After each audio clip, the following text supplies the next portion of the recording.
Tomen sus Biblias y vayan conmigo a Isaías capítulo 6. Isaías capítulo 6, y eso va a ser nuestro punto de comienzo. Simplemente vamos a comenzar nuestras series en una iglesia que honra a Cristo la semana pasada y miramos la identidad y el propósito de la iglesia, y vamos a estar los domingos por la mañana y en las tardes en estos par de meses, y queremos hacer decir esto es lo que la iglesia es y esto es lo que creemos en Grace Bible Church. El día de hoy vamos a mirar lo que es adoración. ¿Qué significa adorar a Dios? El Salmo 29, 1 al 2 da la respuesta más fundamental. Tributad a Jehová, oh seres celestiales, tributad a Yahvé la gloria y la fortaleza, tributad a Yahvé la gloria debida a su nombre, postraos ante Yahvé en el esplendor de la santidad. El verbo principal, atributar, repetido 3 veces, tiene un significado básico en hebreo de dar o colocar. Me gusta dar porque de inmediato vemos que la adoración no es algo que obtenemos, no es algo que nosotros damos. No es un programa de la iglesia, no es una herramienta de marketing para traer a los perdidos a la iglesia con nuestra adoración emocionante y edificante. La adoración es algo que se da, es algo que se le ordena dar, como un tributo. Esta es una orden, es un mandato.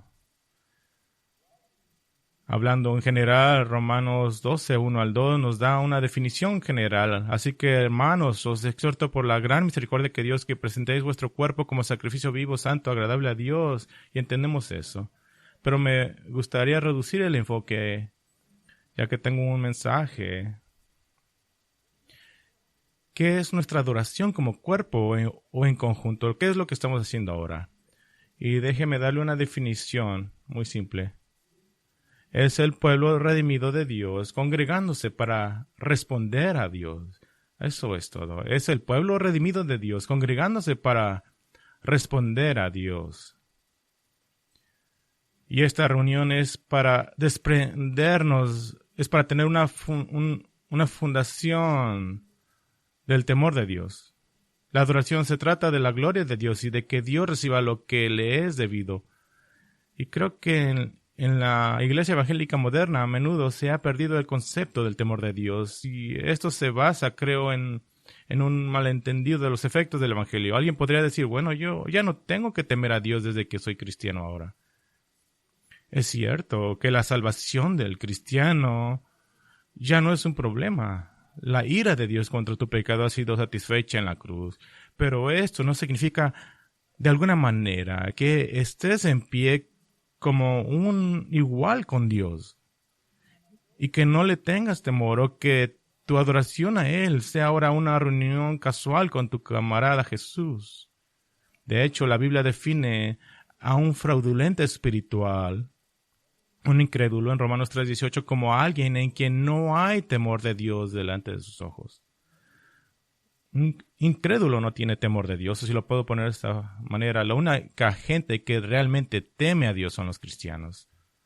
Según de Corintios 5:11 dice Pablo que los cristianos son aquellos que están conociendo el temor de Dios.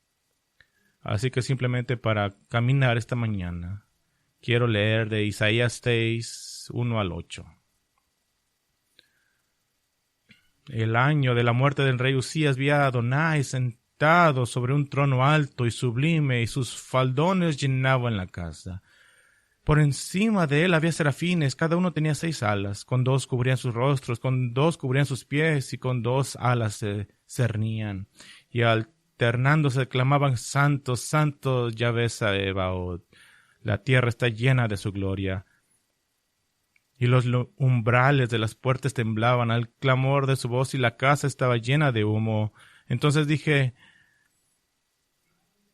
ay, esto es Isaías, ay de mí muerto soy, yo, hombre de labios inmundos, que habito en medio de un pueblo de labios inmundos. He visto con mis ojos en rey Yahvé Sebaot. Pero uno de los serafines voló hacia mí con un ascua en las manos que había tomado del altar con sus tenazas. Y tocando con ella mi boca dijo, he aquí, esto toca tus labios, quitada es tu culpa y limpio tu pecado. Entonces oí la voz de Adonai que decía, ¿quién enviaré? ¿Quién irá por nosotros? Y dije, heme aquí, envíame a mí. No voy a hacer una exposición completa, simplemente a partir de Isaías 6 y la aparición de Isaías ante el trono de Dios enfatizan 5 componentes necesarios de la adoración. Primero, la gloria de Dios debe ser enfatizada. Debemos enfatizar la gloria de Dios.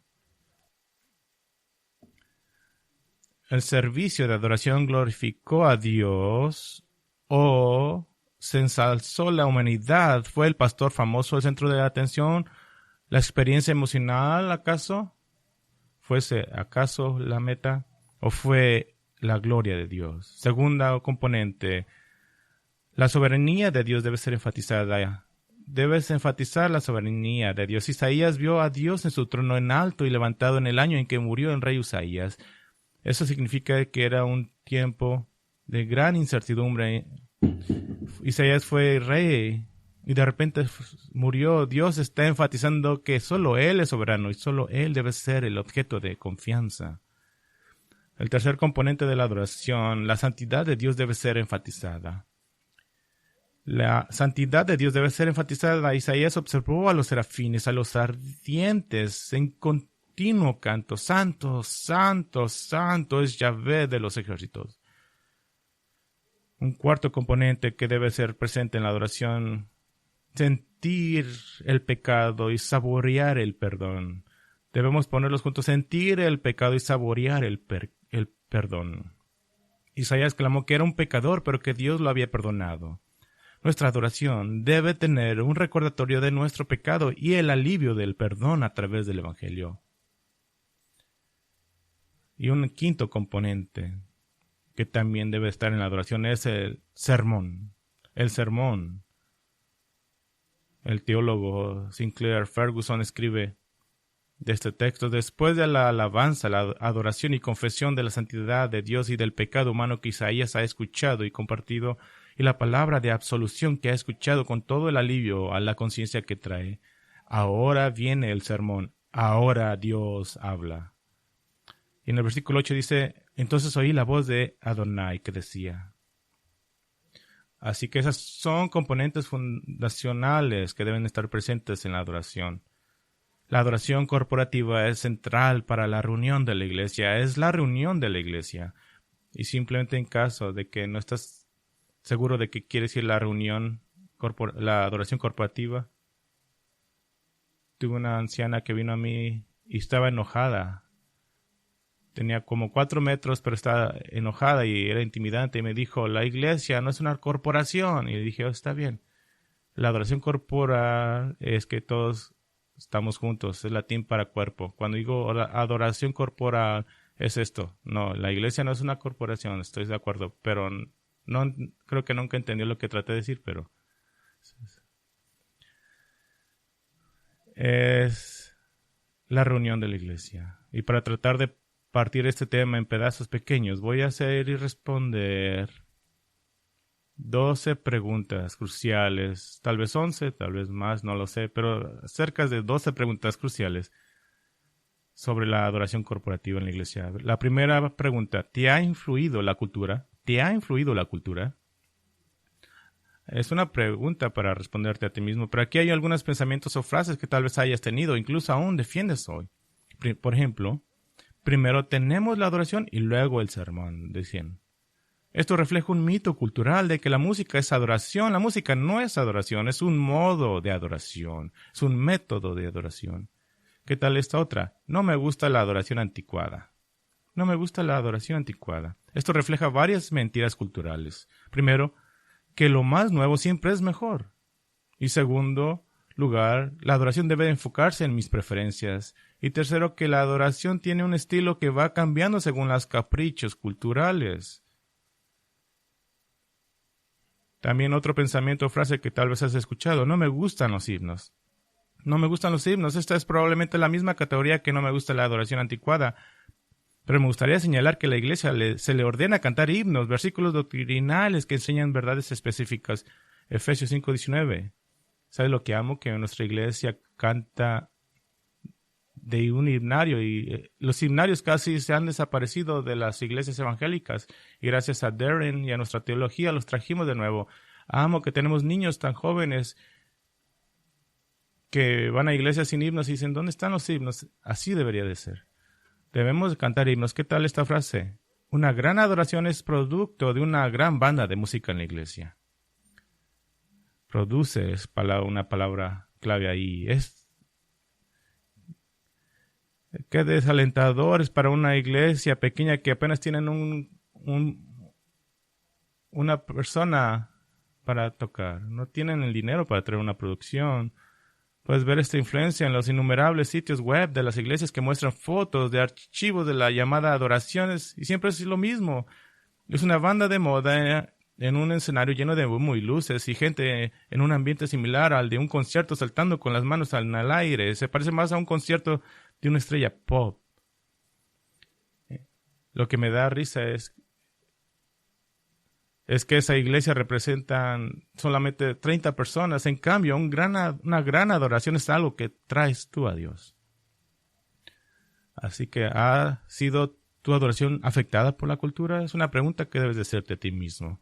Aquí está nuestra segunda pregunta. ¿Con qué mitos me han alimentado? ¿Con qué mitos me han alimentado? Hay muchos mitos concernientes a la adoración. Mencionaré solo 2 como ejemplos y creo que tendrán la idea. Aquí está el primer mito. La adoración es una experiencia destinada a hacer algo por mí. La adoración es una experiencia destinada a hacer algo por mí. Ahora, no hay duda de que la adoración bíblica hace algo por el adorador, pero este beneficio a menudo se ha reducido únicamente a algún tipo de elevación emocional disfrazado de beneficio espiritual. Por ejemplo, una verdadera adoración pasa cuando estás escuchando un sermón. Esa es una adoración verdadera. Y puede incluso ser culpa o convicción de pecado. Es vergonzoso reducir una reunión de adoración a nada más que una manipulación cargada de emociones de los afectos para crear un sentimiento momentáneo. Eso es vergonzoso. Lo que la adoración genuina hace por el adorador es disfrutar de la gloria de Dios mientras usted es obediente para darle el honor que se le debe tan ricamente. Eso es lo que hace por ti. Es este mito de que la adoración es un producto que consumes, lo que lleva a una mentalidad de consumidor, de querer esto, aquello de cierta manera para producir el algo que estoy esperando. Por supuesto, la adoración bíblica puede y en la medida de nuestras posibilidades debe incluir música gloriosa y edificante. Trabajamos duro para eso aquí, pero nunca la actitud del verdadero creyente debe ser una de un consumidor. La adoración es algo que damos, no una experiencia que venimos a recibir.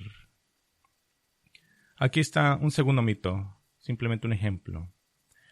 La adoración moderna es informal, ya que Jesús era informal. La adoración moderna es informal, ya que Jesús era informal. Cuando uso la palabra informal, me refiero a la idea de que nuestro enfoque corporativo hacia Dios es relajado, casual. Y creo que el hecho de que Jesús se mezclara tan libremente con la humanidad como un hombre puede llevar al adorador a la conclusión equivocada de que Jesús es simplemente un hombre. Pero Él también era Dios, y es digno de nuestra adoración formal. Y quiero recordarles que cuando Jesús declaró su identidad como yo soy, los soldados que venían a arrestarlo fueron derribados. ¿Por qué? Porque el yo soy habló. Recuerde que cuando Jesús apareció en el monte de transfiguración en su forma glorificada y la voz de Dios del Padre vino a él, Pedro, Santiago y Juan cayeron sobre sus rostros y se aterrorizaron.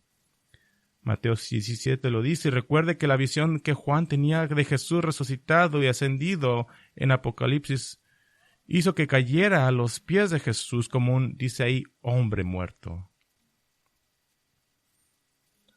Me duele Y creo que es equivocado decir, oh, vamos a la iglesia para estar con Jesús como un igual.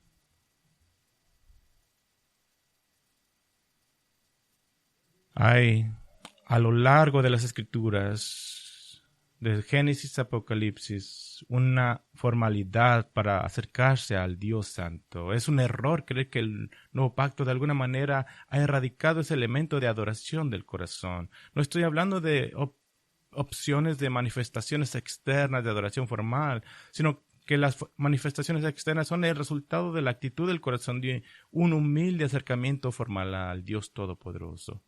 Le doy un ejemplo. Nuestros sugieres, si traen una taza de café, tenemos dos razones por las que no permitimos que traigan café. Es por nuestra alfombra, pero también por razones de adoración. Pero déjenme darle un ejemplo. Si estuvieras ante el trono de Dios, ante Dios, y Dios estuviera hablando, y dijeras, ¿qué tienes que decir por ti? ¿Estarías con tu taza tomándotela muy a gusto? Nunca. No estoy haciendo una regla legalista sobre el café y adorar a Dios. Lo que estoy diciendo es que hay una formalidad del corazón. Hay una manifestación que dice, esto no es algo que haría a la ligera. Hay a través de la Escritura una formalidad. Hay que hacer otra pregunta. ¿Cuál es la historia de la adoración? ¿Cuál es la historia de la adoración? Y esto es importante para estar conectados a nuestros padres en la fe. Déjame dividir esto en antes del monte Sinaí, después del monte Sinaí. Antes del monte Sinaí, Dios dio la ley a Moisés. Adán y Eva disfrutaron de acceso directo a Dios. Caminaron con Él, tenían comunión con Él en el jardín del Edén. Pero después de que cayó en el pecado, ahora se les negó el acceso inmediato, y el acceso mediado sería ahora el medio para acceder y adorar a Dios. Y para Adán y Eva, a través de un sacrificio de animales, al cubrir sus cuerpos y sustituir su muerte inmediata, a Adán y Eva se les mostró el costo del pecado, la muerte mediante el derramamiento de sangre. Se les mostró la muerte que no habían mirado antes. El sacrificio de Abel fue aceptable a Dios porque fue acompañado por fe. En contraste, su hermano Caín cumplió con el deber religioso sin una fe interna. Hombres como Noé y Abraham adoraron a Dios en altares construidos específicamente para sacrificar a Dios como expresiones de gratitud por la misericordia, el poder y el amor de Dios. Dios se le reveló a Moisés en la zarza ardiente, lo que hizo que Moisés respondiera con humilde adoración. Cuando Moisés demostró el poder de Dios a Israel y la intención de Dios de salvarlos, ellos respondieron con adoración. La Pascua se instituyó como una celebración de la liberación de la esclavitud. En el centro de la Pascua estaba el Cordero de la Pascua para ser sacrificado. Esto prefiguró a Cristo, que es nuestro Cordero Pascual, según 1 Corintios 5:7. Bueno, después del monte Sinaí y de dar la ley, la adoración fue más estructurada. El tabernáculo, el centro de adoración ambulante de Israel, demostró la clara realidad de la presencia de Dios con su pueblo. Y el tabernáculo tenía dos funciones. Revelaba la presencia de Dios y también ocultaba la presencia de Dios. Ocultaba la santidad de Dios, ya que el acceso a Dios era controlado y mediado a través de sacrificios. Jesús fue el cumplimiento final del tabernáculo, ya que Juan 1:14 afirma que el Verbo se hizo carne y habitó, literalmente tabernaculó entre nosotros. El tabernáculo tenía varios elementos importantes. El altar mayor era el lugar del sacrificio. Nadie podía acercarse a Dios sin el derramamiento expiatorio de sangre. La fuente de bronce era un lavatorio, el lugar de purificación y lavado de las frecuentes impurezas. En el Antiguo Testamento esto era para lavar la sangre del sacrificio y las impurezas terrenales. En el Nuevo Testamento Jesús demostró el concepto del perdón después de la salvación con el propósito de una comunión pura con Dios al lavar los pies de los discípulos. Recuerde que Pedro dijo, lávame todo el cuerpo, y dijo, no necesito hacer eso, solamente necesito lavarte los pies. Primera de Juan 1:9 promete el perdón inmediato, la purificación y la restauración de la comunión pura con Dios basada en la confesión. Tenían el candelabro. El candelabro estaba destinado a iluminar el camino hacia el lugar santísimo, el lugar de la presencia de Dios. Jesús se identificó a sí mismo como la luz que revela al Padre. También tienes la mesa frente al candelabro. Contenía 12 panes que representaban a Israel, las 12 tribus de Israel. El pan se ofrecía en agradecimiento por la provisión y como recordatorio de la provisión de Dios. Pero Jesús se llamó a sí mismo que el pan de vida que viene del cielo, en Juan 6. Tienes el altar del incienso. Era un altar de madera del tamaño de un pequeño púlpito, aquí como este, pero estaba cubierto de oro. Se usaba para interceder en la oración. En él se colocaban brasas del altar mayor, se rociaba con incienso y se ponía sangre en los cuernos, en las esquinas del altar. Se hacían oraciones en nombre del pueblo. Hebreos 7 dice que Jesús es el gran sumo sacerdote que intercede por nosotros basado en su sangre, el sacrificio expiatorio de Cristo. Y luego, el punto mayor. En el tabernáculo era el arca de la alianza. El arca de la alianza dentro del lugar santísimo contenía la ley de Dios que revelaba el bien y el mal y el castigo por las violaciones a las leyes. En el día de la expiación se rociaba sangre sobre la cubierta del arca para hacer expiación por las violaciones. Sabemos de Romanos 3:25, Jesús mismo es la propiciación por nuestros pecados, abriendo el acceso al lugar santísimo de Dios. Eres muy familiares con esto si has leído el Antiguo Testamento, pero el templo fue reemplazado, el tabernáculo fue reemplazado por el templo. Y el templo entonces serviría para el mismo propósito que el tabernáculo, pero de forma permanente. Debo señalar que a lo largo del Antiguo Testamento Dios designó un espacio sagrado para la adoración. Un espacio sagrado para la adoración. Ahora, en nuestro nuevo pacto, disfrutamos del privilegio de adorar a Dios con donde quiera que estemos mediante el Espíritu. Juan 4:21 nos lo dice. Adoramos en espíritu y en verdad, no. Pero esto no niega el concepto de un espacio sagrado. Creo que no es de extrañar que cuando la persecución de la Iglesia durante los primeros 3 siglos de existencia de la Iglesia finalmente disminuyó, el primer impacto fue que los cristianos comenzaron a construir edificios, iglesias en todas partes, querían sus lugares sagrados. Y esa es la historia de la adoración. Ahora hagámonos otra pregunta. ¿Cuál es la base de la adoración? ¿Cuál es la base de la adoración, la fundación de la adoración? ¿Es simplemente que me muestro en un edificio y ahora canto cantos? ¿Eso es lo que hago? Y esta es una pregunta un poco difícil porque creo que hay una separación entre la adoración del antiguo pacto y el nuevo pacto.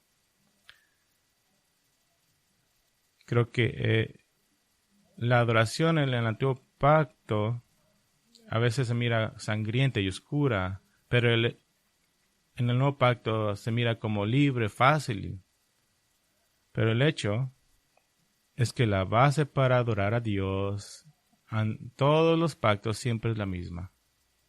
La adoración está basada en los sacrificios. Siempre ha sido así. La adoración requiere sacrificios. La capacidad de adorar a Dios se detuvo debido al pecado de la humanidad. Solo aquellos que son santos y puros pueden adorar a Dios. Por eso tenemos que tener una adoración mediada, porque no somos santos ni puros. El libro de Levíticos es útil para esto. El doctor Andrew Snyder escribe: Levítico presenta el modelo que Dios estableció para facilitar la santidad y eliminar la impureza de su pueblo amado, para que pudiera morar con él en comunión de pacto. Para que la gente tenga comunión con Dios, se debe lograr la expiación por su pecado. La expiación se lograba por medio de sacrificios que, cuando se ofrecían desde un corazón con fe, eran actos de adoración. La adoración en el antiguo pacto involucraba varios sacrificios como la ofrenda de purificación, la ofrenda de reparación, la ofrenda quemada, la ofrenda de dedicación, la ofrenda de paz. Pero la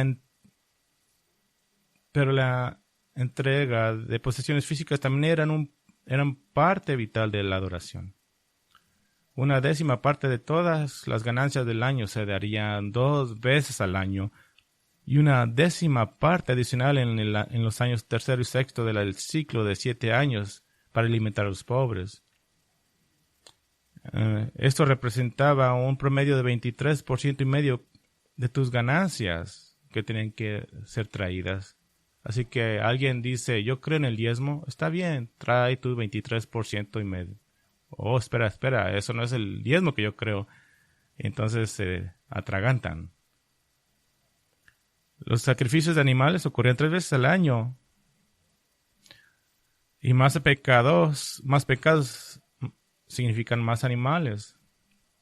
Si pecabas con tu esposa, 5 veces traías 5 animales. El punto era que no había algo como un adorador que venía con las manos vacías.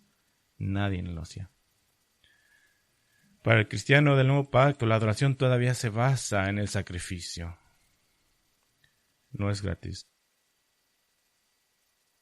En primer lugar, el sacrificio de Cristo cumple en última instancia los requisitos de la expiación. Él es el Cordero de Dios que quita el pecado del mundo. Juan 1. Celebramos la Cena del Señor cada mes para recordar la sangre del nuevo pacto y el cuerpo quebrantado de Cristo. Pero nuestra adoración también se basa en un sacrificio, en el dar sacrificialmente para el reino de Cristo. El Dr. Allen Rose escribe esto. La verdadera adoración es sacrificial, cuesta. Le costó a nuestro Señor su vida en la cruz como el sacrificio perfecto que nos restauró a la plena comunión con Dios. Por lo tanto, nuestra adoración se enfoca en el sacrificio. De muchas maneras servimos a Dios sacrificialmente, no para obtener misericordia, sino para demostrar nuestra gratitud y devoción a Él. Porque Él nos creó y nos redimió, todo se lo debemos a Él. En cierto sentido, todo lo que damos simplemente es regresarle a Él, porque todo se lo debemos a Él. Por lo tanto, tú como cristiano nunca debes de pensar que adorar a Dios es gratis. No. Le costó a Dios su Hijo. Y nosotros también debemos llevar nuestras ofrendas al Señor en gratitud y financiar la obra del ministerio. Aquí está otra pregunta para ti. ¿Cuál es la actitud apropiada de adoración? ¿Cuál es la actitud apropiada de adoración? Nuestro cristianismo cultural realmente nos ha enseñado que la actitud o disposición de la adoración es principalmente felicidad, gozo emocional o sentimental. Y ciertamente estos elementos pueden estar presentes, pero son una reacción a la actitud apropiada de la adoración. En las Escrituras, las diversas palabras que se usan para describir la adoración nos informan de la actitud apropiada para adorar. Simplemente acuérdese de la actitud. Primero, hay una actitud de homenaje y humildad. Hay palabras que nos muestran una actitud de homenaje y humildad. No es importante recordar las palabras, pero una palabra en el Antiguo Testamento es istakawa, en el Antiguo Testamento, que habla del acto literal de inclinarse en sumisión y es simbólico de la actitud que se espera en la adoración. Éxodo 4:31 dice que creyó el pueblo y oyeron que Yahvé se preocupaba y los hijos de Israel que habían visto su aflicción, así que se inclinaron y adoraron. Otra palabra, kabod, en el Antiguo Testamento habla de ser pesado o esplendor. En su forma verbal, la más frecuente se traduce como glorificar. Expresa que la gloria de Dios, el kabod de Dios, exige una respuesta apropiada. El Salmo 22:23 dice, los que temen a Yahvé, alabadlo, glorificadlo, descendientes de Jacob, temedle vosotros, descendientes de todo Israel. En el Nuevo Testamento, proskuneo se usa para indicar una reverencia física en adoración.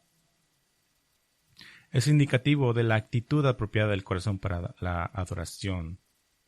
Es la actitud que tuvieron los magos al buscar a Jesús. ¿Dónde está el que ha nacido rey de los judíos? Porque vimos su estrella en el oriente y hemos venido a adorarle.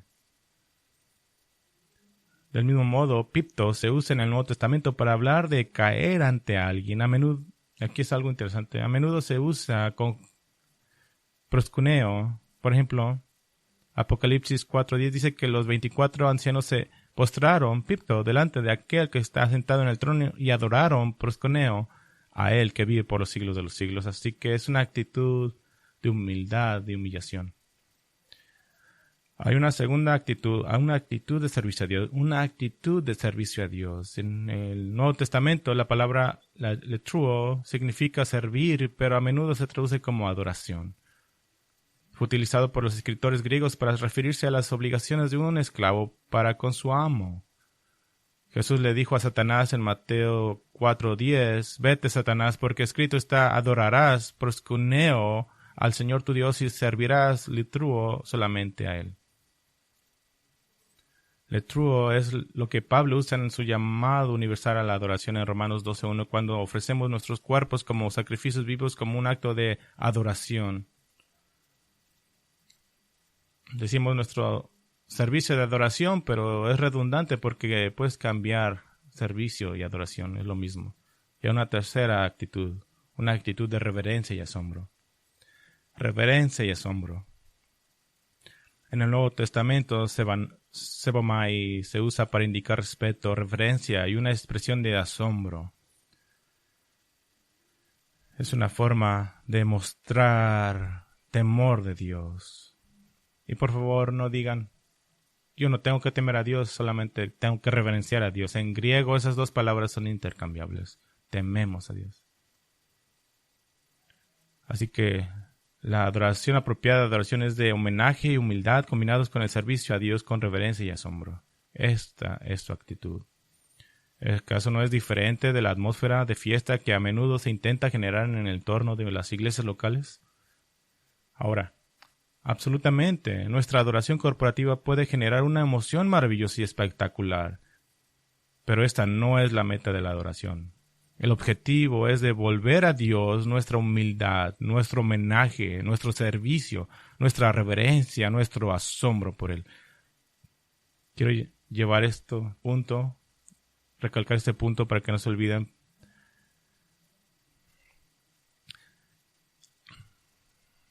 Cuando Josué estaba a punto de llevar a Israel a la conquista de Canaán, se le acercó un hombre con una espada. El comandante celestial del ejército de Yahvé, un Jesucristo preencarnado. A Josué se le ordenó que se quitara las sandalias porque el lugar donde estaba ahora era santo. ¿Por qué? Porque ahí estaba Dios. Y hay 4 palabras que describen la respuesta de Josué. Y así lo hizo Josué. Ahí están todo. Este no era un acto de adoración para obtener sentimientos cálidos y difusos para sí mismo. Era un acto de adoración y en reconocimiento y temor a Dios. Déjeme darle otro ejemplo. Cuando Dios permitió que Satanás matara a todos los hijos de Job y le quitara todas las posesiones. Job 1:20 al 22 registra: Entonces Job se levantó, rasgó su manto y se afeitó la cabeza y cayó en tierra y adoró.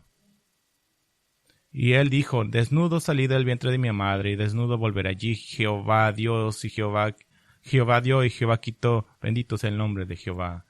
Imagínense transportar a Job a una iglesia moderna con humo y luces y gente brincando. Job diría: ¿qué están haciendo? Adorar a Dios no es algo que haces así. Él adoró a Dios en el punto más bajo de su vida. Déjeme hacerle otra pregunta. ¿Cómo regulamos o hacemos adoración? ¿Cómo regulamos adoración? Son estas puertas aquí en el bautisterio para que si alguien quiere subir se caiga. Déjame establecer algo. Dios rechaza la adoración hecha por el hombre. No se nos permite simplemente inventar lo que queremos hacer para adorar a Dios en nuestras reuniones. No podemos decir, voy a hacer esta cosa para la gloria de Dios. Voy a venir a esta plataforma mientras Steve y voy a limpiar los zapatos de los hermanos. No podemos hacer eso. Déjame darle un ejemplo. Dios rechazó la supuesta adoración de Caín en Génesis 4. Dios rechazó la adoración del becerro de oro, que por cierto estaba destinado a ser una representación de Jehová. Pero Dios la rechazó. Dios rechazó la supuesta adoración de Nabat y Abiud. Le costó la vida. Dios rechazó la supuesta adoración del rey Saúl cuando ofreció sacrificios no autorizados, poniéndose en lugar del profeta de Dios. Dios rechazó la autoproclamada adoración de Israel cuando no había un verdadero corazón de adoración detrás de los sacrificios. Dios les dijo a Israel en Isaías 1:14, mi alma aborrece vuestras solemnidades y novilludos. Se me han vuelto una carga que no soporto más. En el Nuevo Testamento, Dios rechaza la adoración cuando a propósito no busca el reconciliarte con un hermano. Dios rechaza la adoración que es desordenada y caótica. 1 Corintios 14:40. Dios rechaza la adoración sin amor. Apocalipsis 2:1. Dios rechaza la adoración en medio de una teología comprometida en el caso de la iglesia de Pérgamo. Apocalipsis 2. Dios rechaza la adoración de una iglesia que compromete la moral como Tiatira en Apocalipsis 2:22. Dios rechaza la adoración de una iglesia que intenta agradar al mundo en Apocalipsis 3, como la iglesia de Sardis. Dios rechaza la adoración de aquellos con pecados de rebelión y no confesados, como los creyentes de Corinto, a los que estaba enfermando Dios e incluso matando por violar la mesa del Señor con su arrogante amargura unos hacia otros.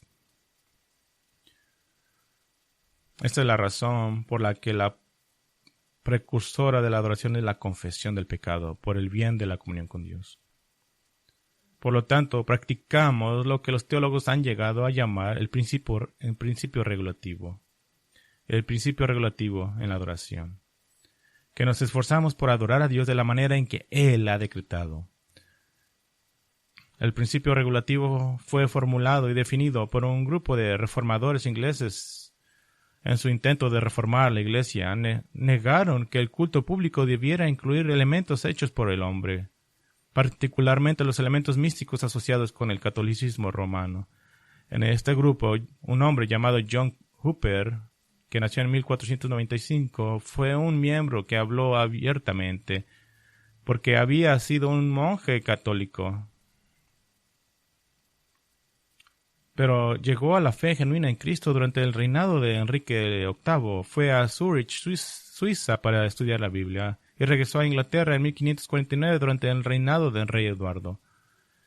Y su predicación fue tan poderosa y bíblica que rápidamente atrajo a grandes multitudes e incluso fue invitado a predicar una serie de sermones ante el rey y su corte en 1550. Y usó sus oportunidades y en estos y otros mensajes criticó abiertamente a la Iglesia de Inglaterra. La criticó por su dependencia de elementos de adoración no prescritos. Ahora, los líderes de la iglesia no estaban contentos con él, pero para tratar de calmarlos se le ofreció el puesto de obispo de Gloucester. Y lo rechazó. Esta era la oportunidad de su vida y lo rechazó. ¿Y sabes por qué lo rechazó? Lo voy a poner en nuestras palabras. No me voy a poner esas vestiduras. Era requerido que se vistiera como sacerdote y negó que la iglesia pudiera requerir elementos de adoración que no estuvieran expresadamente prescritos en las escrituras. La posición oficial de la iglesia era que la adición de estos elementos, tales como las vestiduras requeridas, eran cosas indiferentes, que no necesitaban ningún permiso de las escrituras. Así que Hooper dijo, no lo voy a hacer. De hecho, escribió unas pautas que aún usamos el día de hoy. Les daré 3 de esas. Primero dijo que las cosas indiferentes tal vez no estén prescritas o prohibidas, pero representan algún principio que es escrito o prohibido. Para Hooper, las vestiduras no eran simplemente unas vestiduras, sino era un modo de aparentar religiosamente por fuera. así que para él eran prohibidas. En segundo lugar, se debe demostrar que las cosas indiferentes tienen utilidad en la adoración real de Dios, no simplemente una tradición de moda, por así decirlo.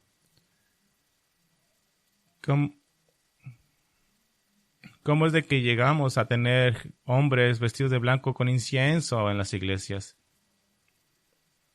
Se parece a lo que pasaba en el Antiguo Testamento, pero ni siquiera hay base en el Antiguo Testamento. Y tercero, la línea que él dijo, si una cosa indiferente se convierte en obligatoria y en una norma de justicia hecha por el hombre, esto ha dejado de ser indiferente y ahora es una forma de legalismo. Nosotros practicamos el principio regulativo en el sentido de que debemos ser capaces de responder a la pregunta de ¿por qué hacemos algo en la adoración? Bueno, hay que ser un poco más práctico. Hay otra pregunta. ¿Cuáles son las prácticas de la adoración? ¿Cuáles son las prácticas de la adoración? Podemos reducir la adoración corporativa a unas pocas prácticas básicas. Y no voy a tomar mucho en esto. Lo primero y más importante es la palabra proclamada de Dios. La palabra proclamada de Dios. Pablo ordena en Colosenses 3:16 que la palabra de Cristo habite en abundancia en vosotros. Él ordena a Timoteo en 2 Timoteo 4:2 que predique la palabra, inste a tiempo y fuera de tiempo, redarguye y exhorte y reprende con toda paciencia y doctrina. Segunda práctica, dar gracias. Dar gracias. Damos gracias basándonos en los beneficios del Evangelio de Cristo. Por eso estamos aquí. Se nos ordena en 1 Tesalonicenses 5:18 de dar gracias en toda circunstancia. Y la adoración corporativa es el momento para dar más gracias. En tercer lugar, la adoración y la confesión son vitales para la adoración. Debemos orar sin cesar e interceder en oración con confesión. El reformador escocés John Knox escribió tanto su punto de vista de la fe cristiana, una teología sistemática, también escribió su propia declaración doctrinal personal como su propia liturgia de lo que pensaba que una adoración debería ser. Y para Knox, cualquier servicio de adoración debía incluir un profundo reconocimiento del pecado, ya que la iglesia está reunida para adorar al Redentor que nos ha salvado del pecado. Y aunque ya no estamos bajo la condenación del pecado condenador, la pecaminosidad que caracteriza la vida diaria necesita ser confesada. Así que para Knox, un servicio de adoración debe comenzar con una oportunidad para la confesión. Así que hay una cuarta práctica. Ofrecemos alabanzas. Efesios 5:19 dice que debemos hablarnos con unos a otros con salmos, himnos y cánticos espirituales, cantando y alabando al Señor con el corazón. Ofrecemos alabanzas y nos construye unos a otros. Nos edificamos unos a otros. Hay una quinta práctica. Debemos edificarnos o alentarnos unos a otros. Debemos edificarnos o alentarnos unos a otros. Pablo dijo en 1 Tesalonicenses 5:11, por tanto, consolaos unos a otros y edificaos unos a otros, como también lo hacen. ¿Sabes que al venir aquí es un consuelo para la persona al lado de ti? No voy a decir lo que hacen los bautistas, dile hola a la persona de tu lado. Pero ¿no estás contento de que no estás aquí tú solo? Estoy contento de que están conmigo. Hay una sexta práctica. Practicamos el bautismo de los creyentes. Practicamos el bautismo de los creyentes y esto es coordinado por el Señor Jesús como un acto público de reconocimiento del señorío de Cristo e identificación con la muerte y resurrección de Cristo. La séptima práctica. Recibimos la cena del Señor o comunión.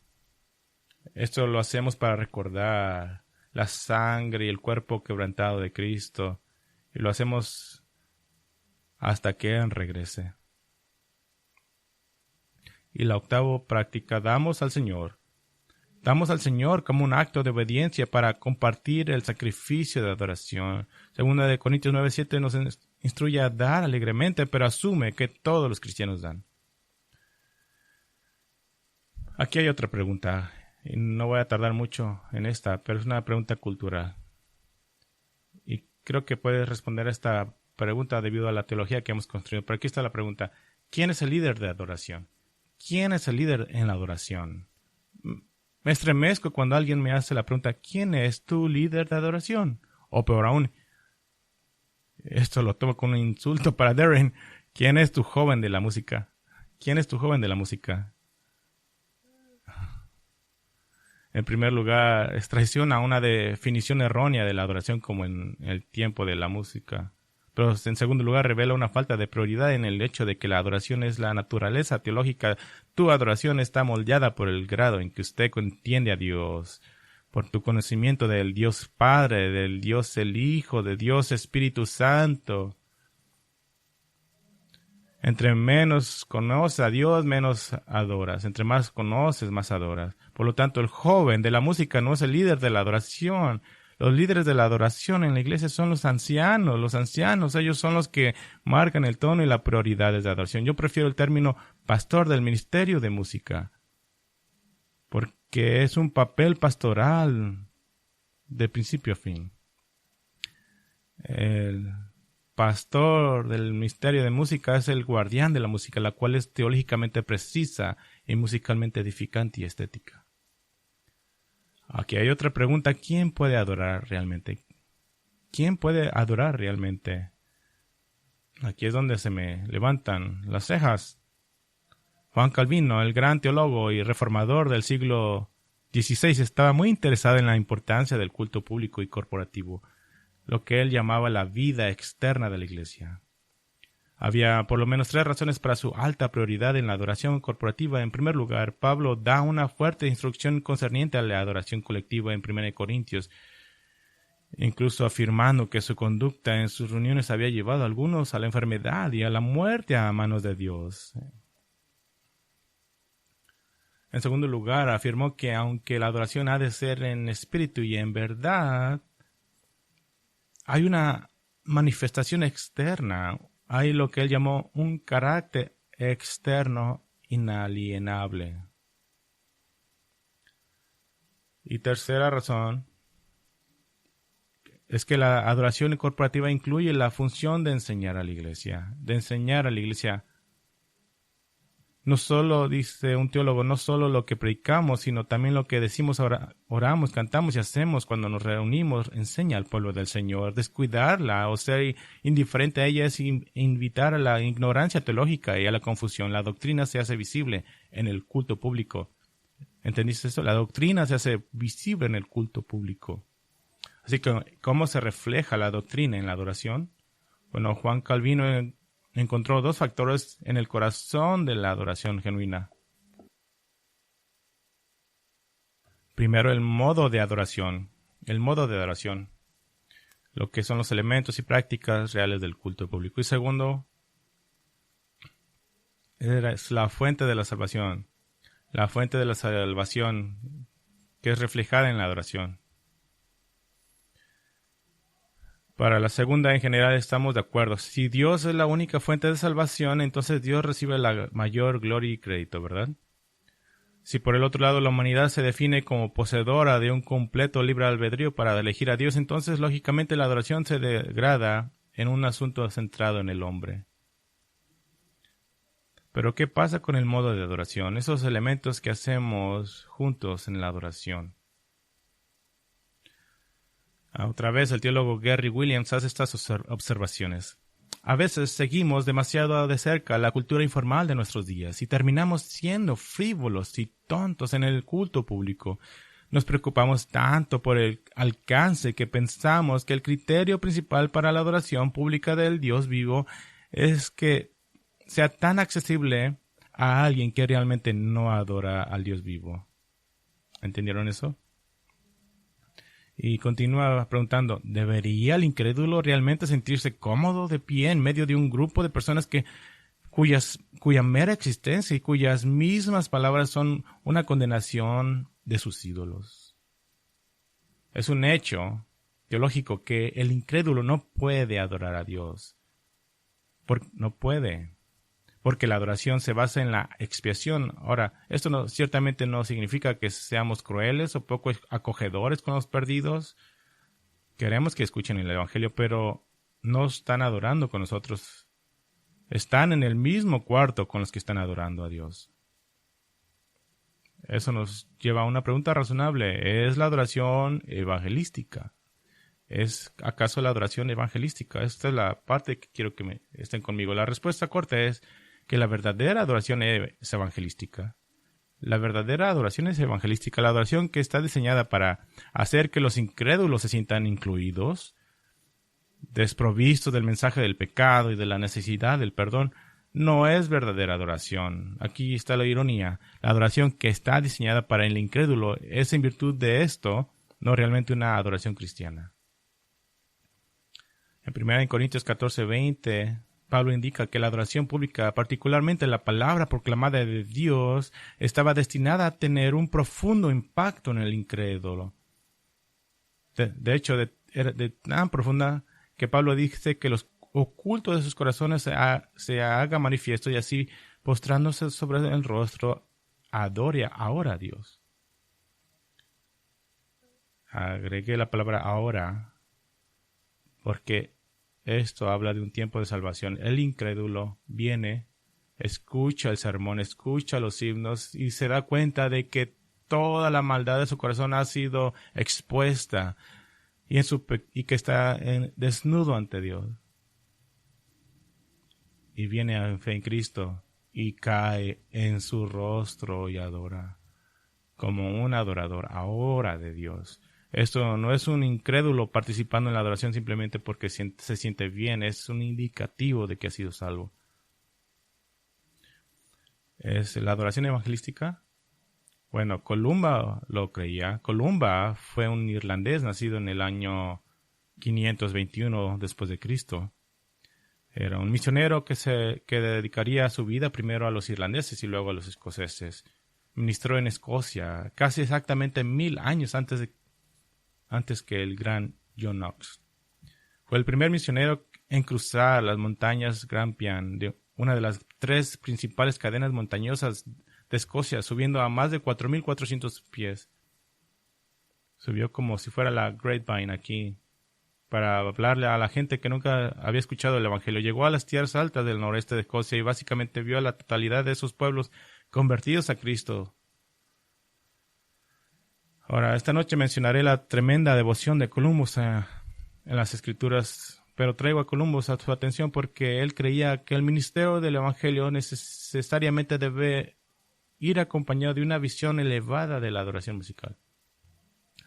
Columba, tanto en su propio ministerio como en el ministerio de aquellos a quienes se entrenó, enfatizó un ministerio de poesía y canto, principalmente el canto de los salmos. Para Columba, el canto de los salmos no era solamente la expresión apropiada de adoración a Dios, sino que también era un método para interesar y atraer a los paganos. Ahora note que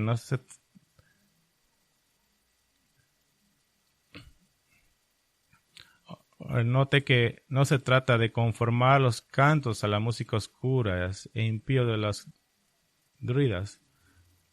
En su época él no estaba tratando de conformar los cantos y la música oscuros e impíos de los druidas o los paganos de esa época para atraerlos, sino más bien el hermoso y edificante contenido de los salmos. Columba fue un cantante de renombre. Poseía una voz tremendamente poderosa y podía cantar.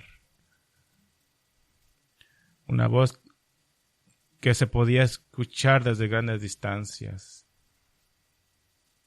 En uno de sus viajes misioneros, él y su grupo fueron detenidos por druidas, monjes paganos, que los veían como un enemigo religioso. El posible choque atrajo a una multitud para ver lo que sucedería. Los testigos dicen que para oponerse a los druidas, Columba comenzó a cantar un salmo con su voz rica y poderosa. Y los druidas opositores se redujeron al silencio. Y algunos de los observadores temblaron de asombro tanto por la canción como por las palabras. Columba consideraba el canto de los salmos en la adoración colectiva como un medio poderoso no solo para expresar adoración, sino también para proclamar las verdades a los perdidos. No debe confundirse con el usar los estilos de música mundanos para crear un sentimiento emocional de estar cerca de Dios. Columba creía que Dios usó la combinación de la verdad y la música para llegar a los corazones de las almas perdidas. Un historiador escribe esto, dice: no fue como si sustituyera el Evangelio por un entretenimiento musical. El Evangelio y las Escrituras siempre ocuparon su lugar de supremacía. Así que hablando de eso, hay otra pregunta que hacernos. ¿Cuál es el modelo bíblico de adoración musical? ¿Cuál es el modelo bíblico de adoración musical? El Antiguo Testamento delinea claramente a los líderes de adoración musical, a los líderes de coro y a los instrumentistas. No hay ninguna razón por la que esto no hubiera continuado en la iglesia del Nuevo Testamento, pero donde nuestra cultura nos ha llevado a la transformación de la música de adoración en una actuación para el púlpito. La música de adoración no es una actuación, es un acto de todos nosotros dirigidos y potencializado con la ayuda de algunos.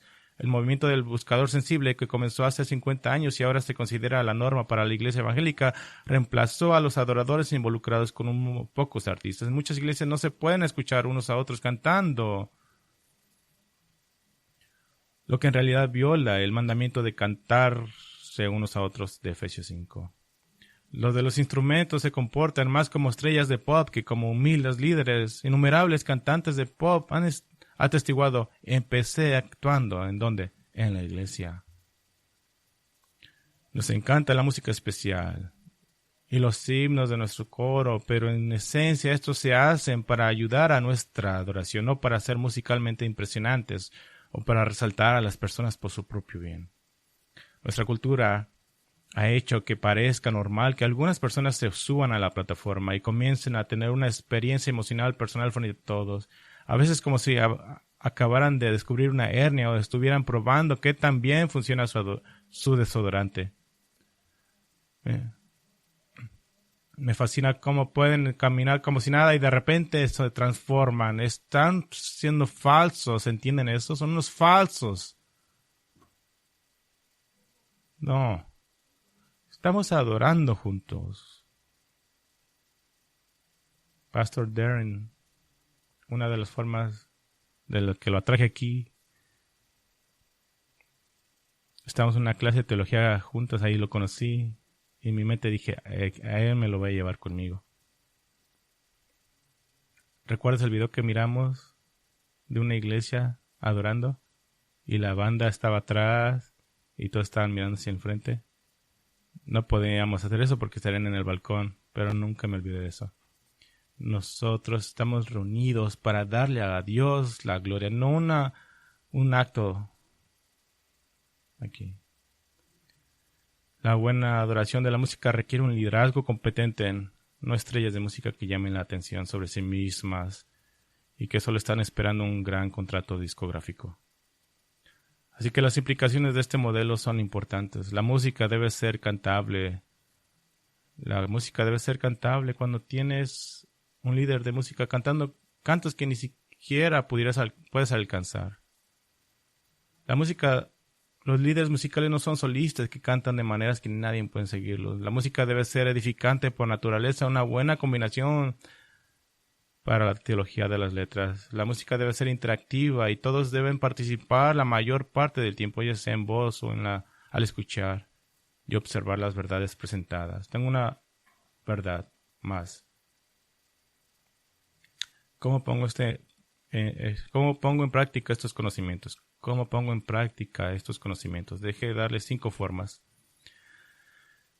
5 formas para poner en práctica. Primero, arrepiéntete genuina y humildemente ante el Señor de una actitud egocéntrica hacia la adoración corporativa. Arrepiéntete genuina y humildemente ante el Señor de una actitud egocéntrica hacia la adoración corporativa, una actitud que tiene demandas y expectativas para ti mismo. Segundo, para ponerlo en práctica, prepárate para la adoración en oración. Prepárate para la adoración en oración. Conságrate a ti mismo. Es una palabra que no usamos muy seguido, pero conságrate a ti mismo.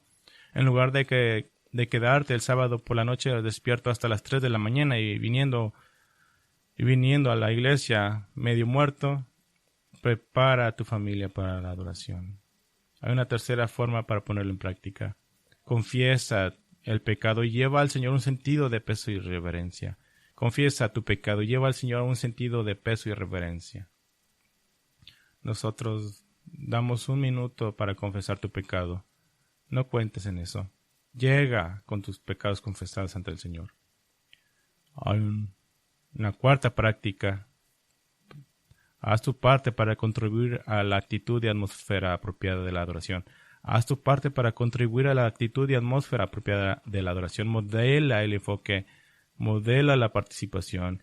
Comienza a preparar tu corazón y tu mente para la adoración tan pronto como sea posible. No hagas que el líder de adoración haga esto exclusivamente por ti.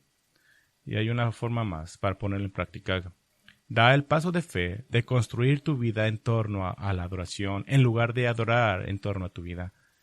Da el paso de fe de construir tu vida en torno a la adoración en lugar de adorar en torno a tu vida. Recibimos un maravilloso ejemplo de esto de una iglesia pastorada por un tal Andrew Bonar. Andrew Bonar ministró en Escocia en 1856 y cuando llegó a Glasgow, la iglesia a la que acudió tenía solo una docena de asistentes regulares, incluidos 3 ancianos prestados por otra iglesia. Un ejemplo de ancianos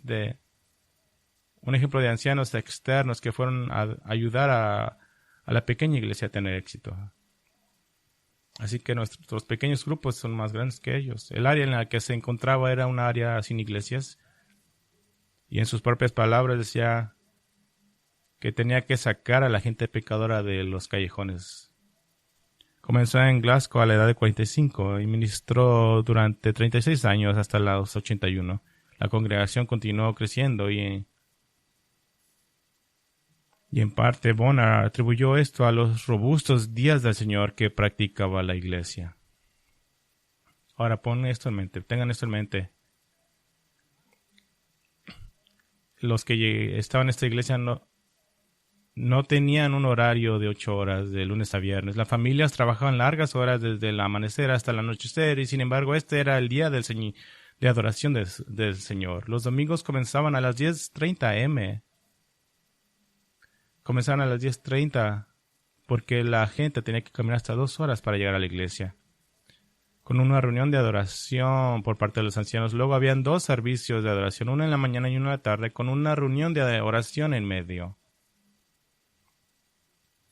Y oraban por la efectividad del sermón que habían escuchado y por el sermón que venía. Y había una clase bíblica para hombres jóvenes y luego una clase dominical para discipular a la iglesia en el conocimiento de las Escrituras. Y en muchas ocasiones Bonar se quedaba y predicaba un tercer sermón para cerrar la noche y salían alrededor de las 9 de la noche. Comían juntos, estaban juntos todo el día. Y luego se levantaban y trabajaban 12, 13, 14 horas por 6 días. Y lo hacen otra vez. Bueno, esta ha sido una visión breve e insuficiente de la teología de la adoración que una iglesia local debe hacer. Dejarlo con esto. El Dr. Allen Rose, en su tremenda teología de la adoración, escribió esto. Para que la adoración sea tan gloriosa como debe ser, para que eleve a las personas de sus preocupaciones mundanas y las llene de adoración y alabanza, para que sea la experiencia que cambie y define la vida para la que fue diseñada, debe estar inspirada por una visión tan grande y tan gloriosa que lo que llamamos adoración se transforme de una reunión rutinaria a una reunión trascendente con el Dios vivo. No hay actividad más importante para los individuos del cuerpo y de Cristo y para las reuniones corporativas de la iglesia que la de la adoración. La adoración abarca toda nuestra vida, incluida la reunión grupal intencional que a menudo llamamos ir a la iglesia. Así que, ¿qué significa adorar a Dios? El Salmo 29 dice: tributad a Jehová, oh seres celestiales, tributad a Yahvé la gloria y la fortaleza, tributad a Yahvé la gloria de vida. Su nombre, vos postraos ante Yahvé en el esplendor de su santidad. ¿Y qué decimos a eso? Toda la gente de Dios dice amén. Oremos juntos, Padre. Te tributamos gloria, fuerza, te tributamos gloria a tu nombre, tributamos esplendor, en tu santidad trascendental. Que la iglesia Grace Bible Church sea conocida por una iglesia que adora en espíritu y en verdad, con una actitud de humildad y reverenciándote en nuestros corazones mientras te servimos. Amén.